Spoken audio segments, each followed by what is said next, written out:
हरे कृष्णा। पौष पुत्रदा एकादशी का दिन भगवान विष्णु की पूजा और व्रत के लिए समर्पित है। विशेष रूप से संतान प्राप्ति और उनके कल्याण की कामना के लिए इस एकादशी का महत्व है।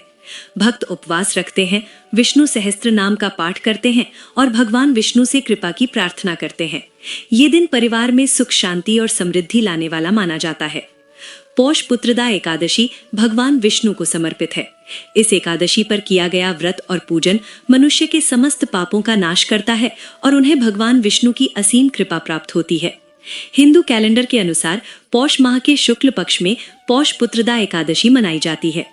पुत्रदा एकादशी तिथि प्रारंभ होगी 30 दिसंबर 2025 मंगलवार प्रातः 7:50 पर और इसका समापन 31 दिसंबर 2025 बुधवार प्रातः 5 बजे होगा। इस साल पुत्रदा एकादशी का व्रत मंगलवार 30 दिसंबर 2025 को रखा जाएगा और इससे अगले दिन पारण यानी व्रत तोड़ने का समय 31 दिसंबर 2025 दोपहर 1:05 से 3:12 तक के बीच रहेगा। 31 दिसंबर 2025 को हरिवासर समाप्त होने का समय 10:12 होगा। इस दिन ब्रह्म मुहूर्त सुबह 4:56 से 5:49 तक और प्रातः संध्या का समय सुबह 5:23 से 6:43 तक रहेगा। अभिजीत मुहूर्त सुबह 11:39 से 12:22 तक रहेगा और विजय मुहूर्त दोपहर 1:46 से 2:29 तक रहेगा। गोधूली मुहूर्त शाम 5:16 से 5:43 तक और सायकाल संध्या शाम 5:18 से 6:39 तक रहेगा। अमृतकाल मुहूर्त रात 11:35 से 1:03 31 दिसंबर तक और निशिथा मुहूर्त का समय रात 11:34 से 12:28 31 दिसंबर तक रहेगा। सनातन व्रतों में एकादशी पर भगवान विष्णु की पूजा का विधान है। इस दिन संपूर्ण विधि और उचित सामग्री के साथ पूजा करना अत्यंत फलदायक होता है, जैसे कि चौकी, पीला वस्त्र, गंगाजल, भगवान विष्णु की प्रतिमा, गणेश जी की प्रतिमा, अक्षत, जल का पात्र, पुष्प, माला, मौली या कलावा, जनेऊ, धूप, दीप, हल्दी, कुमकुम, चंदन, अगरबत्ती, तुलसी दल, पंचामृत का सामान, दूध, घी, दही, शहद और मिश्री, मिष्ठान्न, ऋतुफल, घर में बनाया गया नैवेद्य। गणेश जी की प्रतिमा के स्थान पर आप एक सुपारी पर मौली लपेटकर इसे गणेश जी के रूप में पूजा में विराजित कर सकते हैं। इस सामग्री के द्वारा एकादशी के दिन भगवान विष्णु की विधिवत पूजा की जाती है। हिंदू पंचांग के अनुसार एकादशी के दिन भगवान विष्णु की पूजा का विधान है। एकादशी के दिन व्रत करने वाले जातक दशमी तिथि की शाम में व्रत और पूजन का संकल्प लें। दशमी में रात्रि के भोजन के बाद से कुछ भी अन्न या एकादशी व्रत में निषेध चीजों का सेवन न करें। एकादशी के दिन प्रातःकाल उठें और किसी पेड़ की टहनी से दातून करें। इसके बाद नित्य कर्मों से निवृत्त होकर स्नान करें। स्नान करते समय पानी में गंगाजल मिलाकर स्नान करें। स्नान के बाद स्वच्छ वस्त्र धारण करें। स्वयं को चंदन का तिलक करें। अब भगवान सूर्य नारायण को अर्घ्य दें और नमस्कार करते हुए आपके व्रत और पूजा को सफल बनाने की प्रार्थना करें। अब पूजा करने के लिए सभी सामग्री इकट्ठा करें और पूजा शुरू करें। सबसे पहले पूजा स्थल को साफ करके इस स्थान पर एक चौकी स्थापित करें और इसे गंगाजल छिड़ककर पवित्र करें। इसके बाद चौकी पर एक पीला वस्त्र बिछाएं। इस चौकी के दाईं ओर एक दीप प्रज्वलित करें। सबसे पहले दीप प्रज्वलित इसीलिए किया जाता है ताकि अग्निदेव आपकी पूजा के साक्षी बने। चौकी के सामने एक साफ आसन बिछाकर बैठ जाएं। जल पात्र से अपने बाएं हाथ से दाएं हाथ में जल लेकर दोनों हाथों को शुद्ध करें। अब स्वयं को तिलक करें। अब चौकी पर अक्षत के कुछ दाने आसन के रूप में डालें और इस पर गणेश जी को विराजित करें। इसके बाद चौकी पर भगवान विष्णु की प्रतिमा या तस्वीर को स्थापित करें।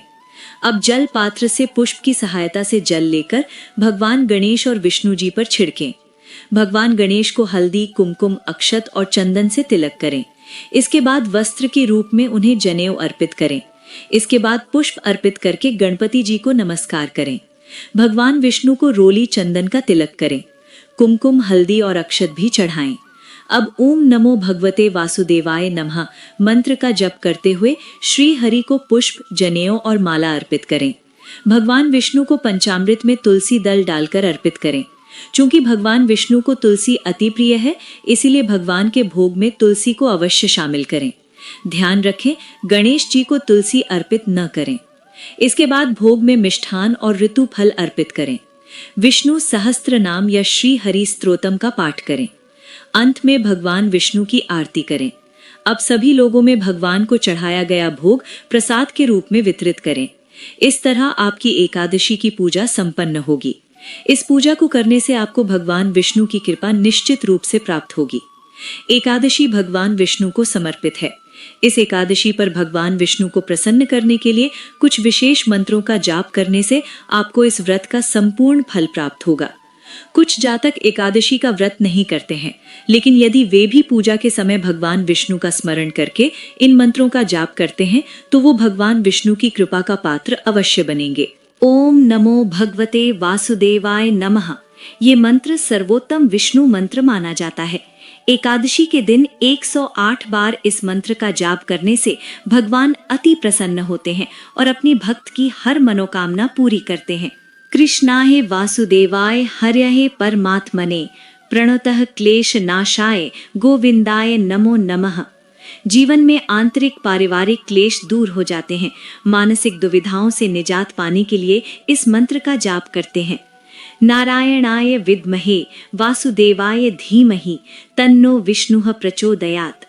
इस मंत्र के जाप से पारिवारिक कलह दूर होती है और घर में सुख, शांति और समृद्धि आती है। शांताकारं भुजगशयनं पद्मनाभं सुरेशं विश्वाधारं गगनसदृशं मेघवर्णं शुभांगं लक्ष्मीकान्तं कमलनयनं योगिभिर्ध्यानगम्यं वन्दे विष्णुं भवभयहरं सर्वलोकैकनाथम्। इस मंत्र के जाप से मनुष्य निडर होता है। ओम नमो भगवते महासुदर्शनाय वासुदेवाय धनवंतराय अमृत कलश हस्ताय सर्व भय विनाशाय सर्व रोग निवारणाय त्रिलोक पथाय त्रिलोकनाथाय श्री महाविष्णु स्वरूप श्री धनवंतरी स्वरूप श्री श्री श्री औषध चक्र नारायणाय नमः।